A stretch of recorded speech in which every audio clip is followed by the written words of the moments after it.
Assalamualaikum warahmatullahi wabarakatuh. Di sini saya akan memaparkan materi mengenai pengolahan pangan dengan metode biologis. Sebelum itu, perkenalkan, saya Nur Rahma Fadila dari Lokal B2 Agribisnis 2020 dengan NPM 2040202015 dari Universitas Borneo Tarakan, Fakultas Pertanian, Prodi Agribisnis. Baik, sebelumnya saya akan sedikit membahas materi pendahuluan, yaitu apa sih pengolahan bahan pangan dengan cara biologi? Pengolahan bahan pangan dengan cara biologi adalah teknik pengolahan yang menambahkan mikroorganisme dalam proses produksi untuk membantu makanan lebih awet.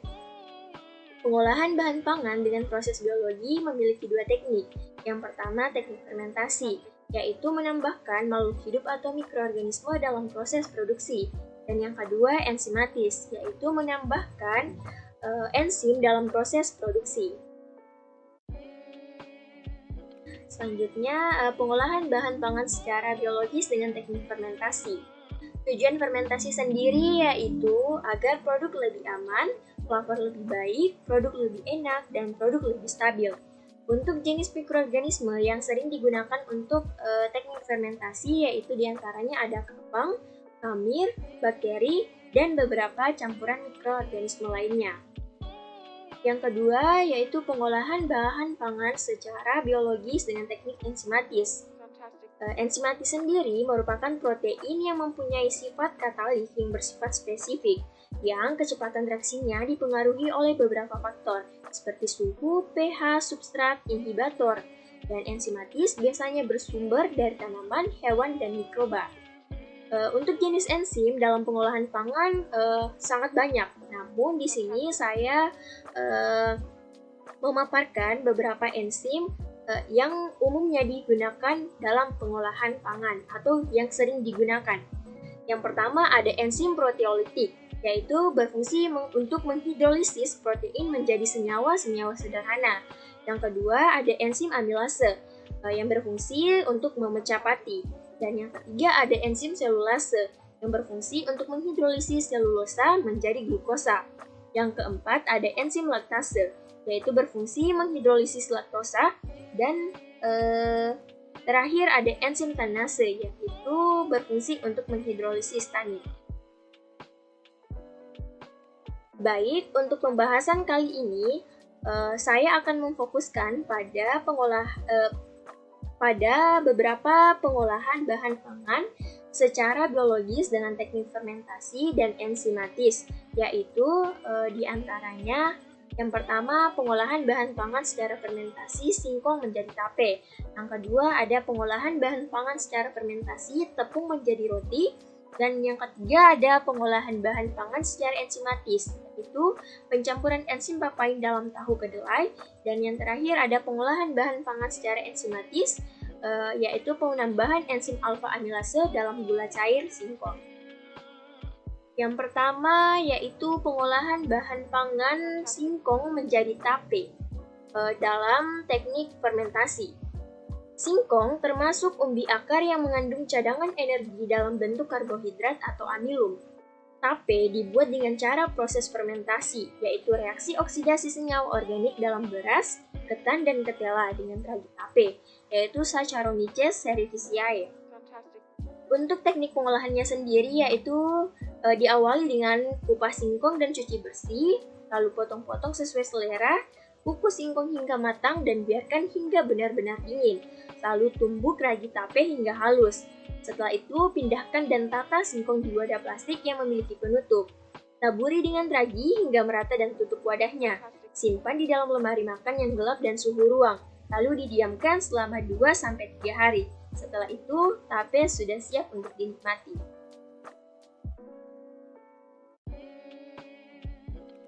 Dalam proses pengolahannya terdapat perubahan fisik.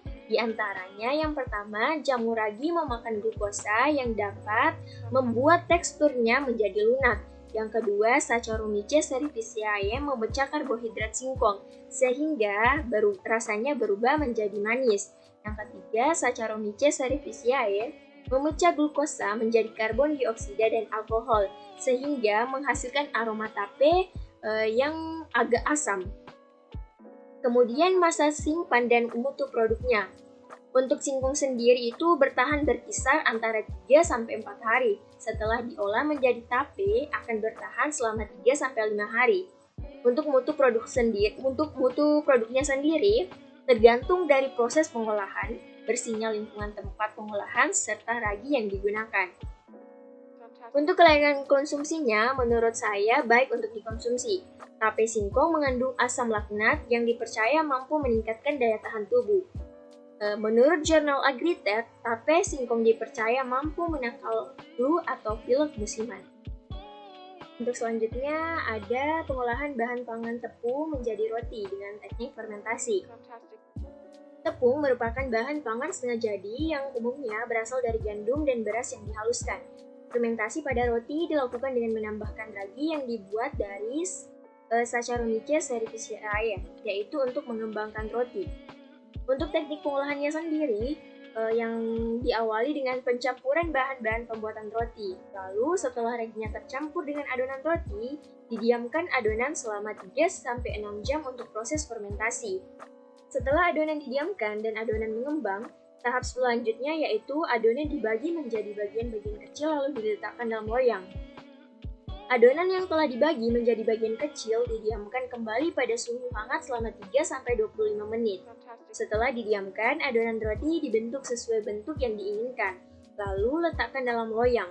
Setelah itu, tahapan akhir pembuatan roti yaitu dipanggang. Untuk perubahan fisik yang terjadi pada proses pengolahan tepung menjadi roti yaitu diantaranya Saccharomyces cerevisiae memproduksi karbon dioksida yang membuat adonan roti menjadi mengembang. Yang kedua, Saccharomyces cerevisiae memecah senyawa ester yang membuat rasa manis dan aroma khas pada roti. Untuk masa simpan dan mutu produk pengolahan tepung menjadi roti yaitu terigu yang belum diolah dapat bertahan 6 bulan atau lebih lama sesuai dengan suhu penyimpanannya, dan setelah diolah menjadi roti dapat bertahan selama 3-5 hari. Mutu roti tergantung dari olahannya. Jika diolah dengan baik dan benar, mutu roti akan bagus dan juga dapat bertahan lama. Selanjutnya, kelayakan konsumsi. Menurut saya, pengolahan tepung terigu menjadi roti sangat baik dikonsumsi karena roti merupakan salah satu makanan sumber energi dan sangat cocok untuk dijadikan sarapan pagi serta bisa dikonsumsi semua kalangan umur. Yang ketiga, ada pengolahan pangan kedelai menjadi tahu dengan penambahan enzim papain. Enzim papain adalah enzim proteolitik yang terdapat pada getah tanaman papaya. Untuk teknik pengolahannya sendiri terdapat 3 tahapan. Tahapan pertama yaitu pembuatan ekstrak papain kasar. Getah papaya 20 gram ditambahkan 0,7 gram natrium bisulfit dilarutkan dalam 100 ml aqueous, kemudian diambil 80 ml, kemudian dicampurkan dengan natrium bisulfit 80 ml lalu diaduk. Setelah itu, masukkan ke dalam cawan Petri sebanyak 10 ml dan di oven hingga kering pada suhu 80 derajat Celcius. Setelah kering, digerus dan ditumbuk sampai menjadi tepung papai. Tahapan kedua yaitu pembuatan susu kedelai. Dengan langkah awal yaitu perendaman biji kedelai selama 1 malam hingga ukurannya membesar empuk. Setelah itu, bersihkan kulit arinya, lalu kacang kedelai ditambahkan air panas, di blender hingga halus. Setelah itu, disaring dengan kain putih atau kain kasar agar residunya terpisah. Tahapan terakhir yaitu pembuatan tahu. Susu kedelai dimasukkan ke dalam beaker gelas, lalu dipasteurisasi. Ketika sudah mencapai titik didih 700 derajat Celcius, pipet ekstrak ditambahkan enzim papain. Selanjutnya, dilakukan penggumpalan pada suhu 700 derajat Celcius selama 30 menit. Setelah terjadi penggumpalan, maka pemisahan dengan menggunakan penyaringan berupa kain kasa atau kain putih. Tahu dicetak sampai 30 menit. Untuk perubahan fisik selama pengolahan bahan pangan, yaitu ekstrak kasar enzim papain dapat membuat tahu menggumpal. Yang kedua, perubahan warna kedelai dari kuning menjadi tahu yang berwarna putih. Yang ketiga, kedelai yang diolah menjadi tahu tidak menimbulkan perubahan aroma atau tetap beraroma kedelai. Untuk masa simpan dan mutu produk sendiri, yaitu tahu yang tanpa dikemas dalam plastik dalam 1 hari akan mengalami penurunan kualitas. Namun tahu yang dikemas dan dipasteurisasi, masa simpannya agak panjang. Mutu tahu sendiri tergantung pada bahan bakunya dan proses pengolahannya. Semakin tinggi berkualitas bahan bakunya dan proses pembuatannya bersih dan benar, maka semakin tinggi mutu tahu yang akan dihasilkan. Untuk kelayakan konsumsi sendiri, menurut saya, tahu sangat baik untuk dikonsumsi, karena tahu merupakan sumber protein dan kalsium. Dan menurut kutipan Food and TV, banyak ahli kesehatan yang menyarankan penderita diabetes dan jantung mengkonsumsi tahu. Selanjutnya ada pengolahan bahan pangan singkong menjadi gula cair dengan penambahan enzim alfa amilase. Enzim alfa amilase adalah salah satu enzim yang berperan dalam proses degradasi pati, sejenis makromolekul karbohidrat. Balai Besar Penelitian dan Pengembangan Pasca Panen Pertanian telah mengembangkan teknologi untuk menghasilkan gula cair dari ubi kayu atau singkong atau sumber gula dari bahan non-tebu. Untuk menghasilkan gula cair sendiri, pati singkong harus mengalami 3 proses, yakni likuidifikasi, sakarifikasi, dan evaporasi. Untuk teknik pengolahannya, diawali dengan mencampurkan pati singkong dan air dengan perbandingan 1:3 atau 1 kg pati singkong dicampur dengan 3 liter air. Selanjutnya, proses likuidifikasi dengan cara memanaskan cairan dan memasukkan enzim alfa amilase dengan perbandingan 1 mili enzim alfa amilase untuk 1 kg pati singkong. Dalam proses pemanasannya tetap dilakukan sampai bintik-bintik putih menghilang. Lalu hentikan pemanasan saat warnanya coklat jernih. Selanjutnya proses sakarifikasi, yaitu cairan didinginkan sampai suhu sekitar 60 derajat Celcius. Kemudian dimasukkan enzim amiloglukosidase dengan perbandingan 1 mili enzim amiloglukosidase untuk 1 kg pati ubi kayu dan diaduk selama 5-10 menit. Selanjutnya didiamkan minimal selama 24 jam. Cairan ditambah dengan arang aktif sebanyak 0,5% dan dipanaskan pada suhu 100 derajat Celcius selama 5 menit. Cairan selanjutnya disaring dengan kain yang rapat dan tebal seperti kain yang berbahan jeans.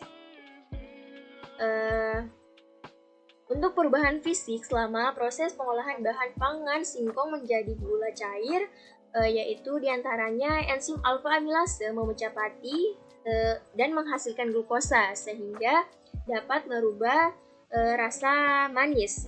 Yang kedua ada enzim amiloglukosidase memecah pati dan menghasilkan karbohidrat. Yang ketiga penambahan arang aktif untuk penghilang warna kuning pada gula. Masa simpan dan mutu produk. Untuk masa simpan singkong sendiri yang belum dikupas dari kulitnya mampu bertahan selama 3-7 hari. Setelah diolah menjadi gula cair akan bertahan selama 1-2 tahun. Sedangkan mutu gula cair sendiri lebih berkualitas dibanding gula cair tebu karena tingkat kemanisannya lebih rendah dibanding gula cair tebu. Selanjutnya kelayakan konsumsi. Menurut saya, gula cair singkong baik untuk dikonsumsi sebagai alternatif sumber glukosa, namun tidak baik dikonsumsi secara berlebihan. Baik, sekian pemaparan materi dari saya mengenai pengolahan bahan pangan secara biologis. Kurang dan lebihnya mohon dimaafkan. Baik, wassalamualaikum warahmatullahi wabarakatuh.